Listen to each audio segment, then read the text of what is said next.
আসসালামু আলাইকুম। স্বাগতম সবাইকে আজকের ক্লাসে। বন্ধুরা, আজকে আমরা নবম দশম শ্রেণী ও এসএসসি পরীক্ষার্থীদের ইসলাম শিক্ষা নিয়ে আলোচনা করব। ইসলাম শিক্ষা থেকে আজকে আমরা দ্বিতীয় অধ্যায় নিয়ে ক্লাস করব। তোমাদের ইসলাম শিক্ষা সাবজেক্টের দ্বিতীয় অধ্যায়ের উপর মোট 5টি ক্লাস নিব ইনশাল্লাহ। এই 5টি ক্লাস করলেই ইসলাম শিক্ষা দ্বিতীয় অধ্যায়ের basic, short question, MCQ, CQ সবকিছুই তোমাদের কভার হয়ে যাবে। আমি তোমাদের যে বোর্ড বই যেটা আছে সেটা থেকে প্রতিটা লাইন বাই লাইন তথ্য নিয়ে এই 5টি ক্লাস রেডি করেছি। ধারাবাহিকভাবে এই ক্লাসগুলা আমি আমার ইউটিউব চ্যানেলে আপলোড দেব ইনশাল্লাহ। তোমাদের কাজ হচ্ছে ঠিক আমার মতো একটা সুন্দর খাতা নিয়ে নোটগুলা গুছিয়ে লিখে নিতে হবে, তারপর কয়েকবার রিভিশন দিতে হবে। এই কাজটি যদি তুমি করো তাহলে তোমার ইসলাম শিক্ষায় A+ মিস হবে না। আজকে আমরা ইসলাম শিক্ষা দ্বিতীয় অধ্যায়ের 5টি ক্লাসের মধ্যে প্রথম ক্লাসটি এখন করব। বন্ধুরা, আজকের ক্লাসের টপিকের নাম হচ্ছে ইসলামী শরীয়তের উৎস। প্রথমেই আমরা জানব শরীয়ত নিয়ে। শরীয়ত হচ্ছে একটি আরবি শব্দ। শরীয়তের অর্থ হচ্ছে পথ বা রাস্তা। শরীয়ত বলতে কি বোঝায়? শরীয়ত বলতে বোঝায় জীবন পদ্ধতি, কার্যনীতি এবং আইন কানুন। তাহলে বন্ধুরা, জীবন পদ্ধতি বলতে কেমন জীবন পদ্ধতিকে বোঝায়? জীবন পদ্ধতি বলতে ইসলামী জীবন পদ্ধতিকে বোঝায়। একটি প্রশ্ন এভাবে বিভিন্ন পরীক্ষায় এসে থাকে যে ইসলামী জীবন পদ্ধতিকে কি বলা হয়? আমরা বলেছি ইসলামী জীবন পদ্ধতি এর নামই হচ্ছে শরীয়ত। প্রশ্নটা একটু ঘুরিয়ে দিয়েছে, ইসলামী জীবন পদ্ধতিকে কি বলা হয়? এখানে 4টি অপশন দেয়া থাকবে বা সবসময় এরকম 4টি অপশন দেয়া থাকে। অপশনগুলো হচ্ছে শরীয়ত, তাওহীদ, রিসালাত, আকাইদ। আমরা জানি ইসলামী জীবন পদ্ধতিকে বলা হয় শরীয়ত। সঠিক উত্তর হবে শরীয়ত। তো বন্ধুরা, আশা করি তোমরা বুঝতে পেরেছো এখান থেকে কিভাবে প্রশ্নের প্যাটার্নটা হবে বা প্রশ্ন হয়ে থাকে বা সামনের যে কোনো পরীক্ষায় প্রশ্ন আসতে পারে। ধন্যবাদ বন্ধুরা। এখন আমরা নেক্সট ইনফরমেশনে যাই। আচ্ছা বন্ধুরা, নেক্সট ইনফরমেশনে যাওয়ার আগে একটা প্রশ্ন তোমাদেরকে দেখাই, যেটা হচ্ছে শরীয়ত বলতে কি বোঝায় বা শরীয়ত বলতে কোনটিকে বোঝায়? এরকম যদি প্রশ্ন থাকে এবং অপশন যদি থাকে জীবন পদ্ধতি, কার্যনীতি, আইন কানুন, নিচের কোনটি সঠিক? ক, খ, গ, গহ এভাবে 4টি অপশন দেয়া থাকলে সঠিক উত্তর হবে কোনটি? আমরা বলেছি শরীয়ত বলতে এই 3টিকেই বোঝায়, জীবন পদ্ধতি, কার্যনীতি এবং আইন কানুন। তাহলে এভাবে যদি প্রশ্ন থাকে তাহলে তার সঠিক উত্তর হবে গহ নাম্বার অপশন, অর্থাৎ যেই অপশনে এই 3টি রয়েছে সেটাই হবে শরীয়তের সঠিক উত্তর। এই প্রশ্নের সঠিক উত্তর দেয়া আছে, আমরা দেখতে পাচ্ছি গহ নাম্বার অপশন, কারণ গহ নাম্বার অপশনে 3টি দেয়া আছে। বন্ধুরা, তোমাদের বোর্ড বইয়ের আরো কিছু গুরুত্বপূর্ণ ইনফরমেশন আমি এই ক্লাসে ইনক্লুড করে দিয়েছি, সেগুলো এখন দেখবে। আল্লাহ শরীয়তের পূর্ণতা ঘোষণা করেছেন কোন সূরায়? এটা প্রায়ই পরীক্ষায় এসে থাকে। আল্লাহ শরীয়তের পূর্ণতা ঘোষণা করেছেন সূরা মাইদা। আবার প্রশ্ন যদি এসে থাকে শরীয়তের পূর্ণতা ঘোষণা করেছেন আল্লাহ পাক সূরা মাইদার কত নাম্বার আয়াতে? তাহলে সেটার উত্তর হবে আয়াত নং 3, অর্থাৎ 3 নাম্বার আয়াতে। সূরা হচ্ছে সূরা মাইদা, সূরা মাইদার আয়াত নাম্বার হচ্ছে 3। তাহলে বন্ধুরা, এইখান থেকে 2টি প্রশ্ন এমসিকিউ আকারে আসতে পারে, আবার এসকিউ আকারেও আসতে পারে যে আল্লাহ শরীয়তের পূর্ণতা ঘোষণা করেছেন কোন সূরায়? উত্তর হবে সূরা মাইদা। আবার আল্লাহ শরীয়তের পূর্ণতা ঘোষণা করেছেন সূরা মাইদার কত নং আয়াতে? উত্তর হবে আয়াত নং 3 বা 3 নাম্বার আয়াতে। এই প্রশ্নটি এসেছিল police lines school and college ঢাকার একটি টেস্ট পরীক্ষায়। তাহলে বন্ধুরা, বুঝতে পেরেছো এই প্রশ্নটি কতটা গুরুত্বপূর্ণ তোমাদের যে কোনো পরীক্ষার জন্য। আশা করি তোমরা এটা বুঝতে পেরেছো এখান থেকে কিভাবে প্রশ্ন আসতে পারে। আমরা শরীয়ত সম্পর্কে একদম বেসিক ডিটেলসে আলোচনা করেছি। এবার আমরা শরীয়তের বিষয়বস্তু নিয়ে আলোচনা করব। শরীয়তের বিষয়বস্তুর মধ্যে রয়েছে মুসলিম মনীষীগণ শরীয়তের বিষয়বস্তুকে প্রধানত তিনটি ভাগে ভাগ করেছেন। এখান থেকে প্রশ্ন যেভাবে আসতে পারে, মুসলিম মনীষীগণ শরীয়তের বিষয়বস্তুকে প্রধানত কয়টি ভাগে ভাগ করেছেন? অপশনে 6টি, 5টি, 2টি, 3টিও থাকতে পারে। তাহলে বন্ধুরা এই প্রশ্নের সঠিক উত্তর কি হবে? 3 ভাগে ভাগ করেছে। দেখো বন্ধুরা, এই প্রশ্নটি বিগত এসএসসি পরীক্ষায় কতটা বোর্ডে এসেছে। 2023 সালের ময়মনসিংহ বোর্ডের এসএসসি পরীক্ষায়, 2023 সালের সিলেট বোর্ডের এসএসসি পরীক্ষায়, 2017 সালে এবং 2020 সালের যশোর বোর্ডের এসএসসি পরীক্ষা এবং 2023 সালে ঢাকা বোর্ডের এসএসসি পরীক্ষায় এই প্রশ্নটি এসেছিল। এখন আমরা শরীয়তের বিষয়বস্তুকে মুসলিম মনীষীগণ যে 3টি ভাগে ভাগ করেছেন সেই 3টি ভাগ কি কি সেটা জানব। সেই 3টি ভাগ হচ্ছে বিশ্বাসগত বিধিবিধান, চরিত্র সংক্রান্ত রীতিনীতি, বাস্তব কাজকর্ম সংক্রান্ত নিয়ম কানুন। বন্ধুরা এই 3টি হচ্ছে শরীয়তের বিষয়বস্তু, এগুলা তোমাদের মনে রাখতে হবে। বন্ধুরা এই 3টি বিষয়বস্তু তোমাদের মনে রাখতে হবে, কারণ পরীক্ষা থেকে কখনো কখনো সরাসরি বিষয়বস্তুগুলা উল্লেখ থাকে, আবার কখনো কখনো কতটি যে ভাগ আছে সেটা লিখতে হয়। তো তোমরা এগুলা একদম মুখস্থ আসলে কিভাবে রাখবে সেটার একটা ট্রিক্স আমি তোমাদেরকে বলে দেই। যেই পড়াগুলা তোমাদের মুখস্থ হয় না বা মনে থাকে না, সেগুলা মনে রাখার জন্য তোমরা যেটা করবে যে ওই টপিকটা নোটস করে নেবে, তারপর সেটা বারবার রিভিশন দেবে এবং যে কোনো একটা খাতায় বারবার প্র্যাকটিস করবে।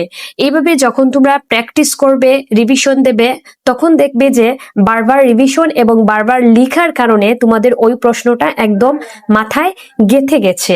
তো বন্ধুরা এটাই হচ্ছে একটা গোপন ট্রিক্স পড়া বা যে কোনো স্টাডি মনে রাখার জন্য। চলো বন্ধুরা এবার আমরা নেক্সট যে তত্ত্বগুলো আছে সেগুলাতে যাই। এবার আমরা শরীয়তের উৎস নিয়ে আলোচনা করব। এইখান থেকে প্রশ্ন 2 ভাবে হয়ে থাকে, যেমন শরীয়তের প্রধান উৎস হচ্ছে 2টি, যথা আল কুরআন এবং আল হাদিস বা সুন্নাহ। আবার শরীয়তের উৎস হচ্ছে 4টি। এই 4টির মধ্যে রয়েছে আল কুরআন, আল হাদিস বা সুন্নাহ, ইজমা এবং কিয়াস। তোমরা এটা অবশ্যই মনে রাখবে যে শরীয়তের প্রধান উৎস হচ্ছে 2টি। এই 2টা কি কি? আল কুরআন এবং আল হাদিস বা সুন্নাহ। আর যদি আসে শরীয়তের উৎস কয়টি, তাহলে উৎস বললে হবে 4টি। এই 4টি হচ্ছে আল কুরআন, আল হাদিস বা সুন্নাহ, ইজমা এবং সর্বশেষ হচ্ছে কিয়াস। আমরা এতক্ষণ যে শরীয়তের বিষয়বস্তু এবং শরীয়তের উৎস নিয়ে আলোচনা করেছি বা ক্লাস করেছি, সেটা থেকে কতটুকু শিখলাম বা কতটুকু জানতে পারলাম সেটা এখন আমরা প্র্যাকটিস করব বা অনুশীলন করব। এখানে বেশ কয়েকটি ইম্পর্টেন্ট এমসিকিউ আমি আলোচনা করব, যেই এমসিকিউ গুলা বিভিন্ন বোর্ড পরীক্ষায় এবং বিভিন্ন টেস্ট পরীক্ষায় এসে। চলো বন্ধুরা আমরা এমসিকিউ গুলা আলোচনা করি। প্রথম প্রশ্ন হচ্ছে শরীয়ত শব্দের অর্থ কি? এই প্রশ্নটি এসেছিল পিরিজপুর সরকারি বালিকা উচ্চ বিদ্যালয়ের একটি টেস্ট পরীক্ষায়। শরীয়ত হচ্ছে একটি আরবি শব্দ। এই শরীয়ত শব্দের অর্থ আমরা জেনেছিলাম পথ বা রাস্তা। এখানে 4টি অপশন দেয়া আছে, উৎস, সরল, পথ এবং সূত্র। সঠিক উত্তরটি হচ্ছে পথ। শরীয়ত শব্দের অর্থ হচ্ছে পথ বা রাস্তা। যেহেতু এখানে পথ দেয়া আছে, আমরা পথটাকে সঠিক উত্তর হিসেবে বেছে নেব। এর পরের প্রশ্ন হচ্ছে শরীয়ত অর্থ কি? এই প্রশ্নটি এসেছিল 2019 সালের এসএসসি পরীক্ষার সকল বোর্ডে এই প্রশ্নটি এসেছিল। এখানে অপশন দেয়া আছে জীবন পদ্ধতি, কার্যনীতিমালা, কর্মসূচি, কর্মপন্থা। আমরা শরীয়ত অর্থ পড়েছিলাম জীবন পদ্ধতি। এই প্রশ্নের সঠিক উত্তর হচ্ছে জীবন পদ্ধতি, যেটা ক নাম্বার অপশনে দেয়া আছে। এর পরের প্রশ্ন হচ্ছে শরীয়ত বলতে বুঝায় কি বুঝায়? এই প্রশ্নটি এসেছিল 2017 সালের এসএসসি পরীক্ষার সকল বোর্ডে এই প্রশ্নটি এসেছিল এবং 2018 সালের এসএসসি পরীক্ষার সকল বোর্ডে এই প্রশ্নটি এসেছিল। আমরা শরীয়ত বলতে কি বুঝায় এটা আমরা প্রথমেই বেসিক আলোচনায় শিখেছিলাম। শরীয়ত বলতে বুঝায় জীবন পদ্ধতি। এর পরের প্রশ্ন হচ্ছে শরীয়তের পরিধি অত্যন্ত কেমন? এই প্রশ্নটি এসেছিল 2024 সালে রাজশাহী বোর্ডের এসএসসি পরীক্ষায়। এখানে 4টি অপশন দেয়া আছে। সঠিক উত্তর হচ্ছে ব্যাপক। শরীয়তের পরিধি হচ্ছে অত্যন্ত ব্যাপক। এর পরের প্রশ্ন হচ্ছে মুসলিম মনীষীগণ শরীয়তের বিষয়বস্তুকে প্রধানত কয়টি ভাগে ভাগ করেছেন? এই প্রশ্নটি কতটা বোর্ড পরীক্ষায় আসছে বন্ধুরা?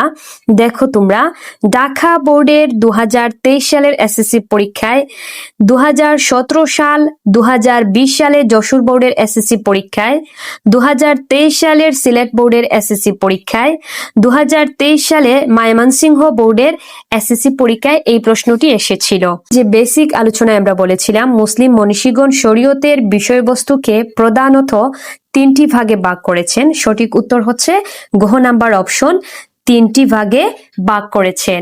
এর পরের প্রশ্ন হচ্ছে শরীয়তের মূল কাঠামো দণ্ডায়মান কিসের ওপর? এই প্রশ্নটা এসেছিল খিলগাঁও গার্লস স্কুল অ্যান্ড কলেজের ঢাকার একটি টেস্ট পরীক্ষায়। এই প্রশ্নের সঠিক উত্তর হচ্ছে ঘ নাম্বার অপশন, কোরআন মাজিদের ওপর শরীয়তের মূল কাঠামো দণ্ডায়মান রয়েছে। এর পরের প্রশ্ন হচ্ছে শরীয়তের প্রধান উৎস কয়টি? এই প্রশ্নটি এসেছে 2023 সালে চট্টগ্রাম বোর্ডের এসএসসি পরীক্ষায়। শরীয়তের প্রধান উৎস হচ্ছে 2টি। সঠিক উত্তর হবে ক নাম্বার অপশন। বন্ধুরা, এবার আমরা পরের প্রশ্নটা দেখি। পরের প্রশ্ন হচ্ছে শরীয়তের উৎস কয়টি? এই প্রশ্নটি এসেছিল 2020 সালে ঢাকা বোর্ডের এসএসসি পরীক্ষায়, 2024 সালে ময়মনসিংহ বোর্ডের এসএসসি পরীক্ষায়, 2020 সালে ময়মনসিংহ বোর্ডের এসএসসি পরীক্ষায়। আমরা বেসিক আলোচনায় বলেছিলাম শরীয়তের প্রধান উৎস হচ্ছে 2টি। আর শরীয়তের উৎস কয়টি? শরীয়তের উৎস হচ্ছে 4টি। তাহলে প্রধান বললে উত্তর হবে 2টি, আর যদি শরীয়তের উৎস বলে তাহলে উত্তর হবে 4টি। ইসলামী শরীয়তের চতুর্থ উৎস কোনটি? আমরা একটু আগেই বলেছিলাম যে শরীয়তের প্রধান উৎস যদি আসে তাহলে উত্তর হবে 2টি। কি কি? একটি হচ্ছে কুরআন মাজিদ আর দ্বিতীয়টি হচ্ছে আল হাদিস বা সুন্নাহ। কিন্তু শরীয়তের উৎস কয়টি এটা যদি থাকে, অর্থাৎ প্রধান কথাটি উল্লেখ না থাকে, শুধু শরীয়তের উৎসের কথা বলে, তাহলে সেখানে হবে 4টি। প্রথমটি বলেছিলাম আল কুরআন, দ্বিতীয়টি বলেছিলাম আল হাদিস বা সুন্নাহ, তৃতীয়টি হচ্ছে ইজমা এবং চতুর্থটি হচ্ছে কিয়াস। তাহলে চতুর্থ উৎসের নাম হচ্ছে কিয়াস। এই প্রশ্নের সঠিক উত্তর হচ্ছে ঘ নাম্বার অপশন, কিয়াস। পরের প্রশ্ন হচ্ছে ইসলামী শরীয়তকে বলা যায় কি বলা যায়? এইখানে দেয়া আছে নিচের কোনটি সঠিক? জীবন পদ্ধতি, বিধিবিধান, আইন কানুন। আমরা বলেছিলাম বেসিক আলোচনায় যদি এই 3টি থাকে তাহলে সঠিক উত্তর হবে এই 3টি। তাহলে আমরা দেখতে পাচ্ছি এই 3টি একমাত্র ঘ নাম্বার অপশনে দেয়া আছে, যার জন্য এই প্রশ্নের সঠিক উত্তর হবে ঘ নাম্বার অপশন। 3টি হচ্ছে এই প্রশ্নের সঠিক উত্তর। এই প্রশ্নটি এসেছিল বগুড়া জেলা স্কুলের একটি টেস্ট পরীক্ষায়। এরপরে যে প্রশ্নটি দেয়া আছে সেই প্রশ্নটি হচ্ছে শরীয়তের বিষয়বস্তুর মধ্যে রয়েছে কি কি রয়েছে? এখানে জানতে চেয়েছে নিচের কোনটি সঠিক। আচ্ছা বন্ধুরা, এই প্রশ্নটি কোন পরীক্ষায় এসেছে আমরা সেটা একটু দেখে নেই। 2018 সালের এসএসসি পরীক্ষার সকল বোর্ডে এই প্রশ্নটি এসেছিল। বুঝতে পেরেছো এই প্রশ্নটি সামনের যে কোনো পরীক্ষায় আসার জন্য কতটা ইম্পর্টেন্ট? তাহলে আমরা এই প্রশ্নের সঠিক উত্তর কোনটি সেটা একটু দেখে নেই। আমরা বেসিক আলোচনায় শরীয়তের বিষয়বস্তু পেয়েছিলাম 3টা। এই 3টার মধ্যে কি কি পেয়েছিলাম? বিশ্বাসগত বিধিবিধান, চরিত্র সংক্রান্ত রীতিনীতি, বাস্তব কাজকর্ম সংক্রান্ত বিধিবিধান। এই 3টি আমরা কিন্তু শরীয়তের বিষয়বস্তুর মধ্যে পেয়েছিলাম। তাহলে এই প্রশ্নের সঠিক উত্তর কোনটি হবে? যেই অপশনে দেয়া আছে 3টি, সেই অপশনটি হবে এই প্রশ্নের সঠিক উত্তর। তাহলে আমরা এখন অপশনগুলো একটু দেখে নেই। ক নাম্বারে আছে 1, 2, খ নাম্বারে আছে 2, 3, গ নাম্বারে আছে 1, 3 এবং ঘ নাম্বারে আছে 1, 2, 3। অর্থাৎ এই প্রশ্নের সবকটি আছে ঘ নাম্বার অপশনে, যেটা হচ্ছে এই প্রশ্নের সঠিক উত্তর। বন্ধুরা, এই টপিক থেকে সবচেয়ে গুরুত্বপূর্ণ যে এমসিকিউ গুলা রয়েছে সেগুলা নিয়ে আমরা এতক্ষণ আলোচনা করেছি। এখান থেকে এমসিকিউ, শর্ট কোয়েশন বা সিকিউ আসলে তুমি খুব সহজে অ্যান্সার করতে পারবে। কারণ বেসিক তথ্য জানা থাকলে যে কোনোভাবে প্রশ্ন আসুক বা যে কোনো টাইপের প্রশ্ন আসুক একজন স্টুডেন্ট খুব সহজে উত্তর দিতে পারবে। আর দ্বিতীয় ক্লাসটি ইউটিউব চ্যানেলে আপলোড করার আগে আজকের যে প্রথম ক্লাসটি সেই ক্লাসটি তোমরা পড়ে এবং লিখে সবকিছু একদম রিভিশন করে নেবে। আর দ্বিতীয় ক্লাসটি তোমরা খুব শীঘ্রই পাবে ইনশাআল্লাহ। আজকের মতো ভালো থেকো। আল্লাহ হাফিজ।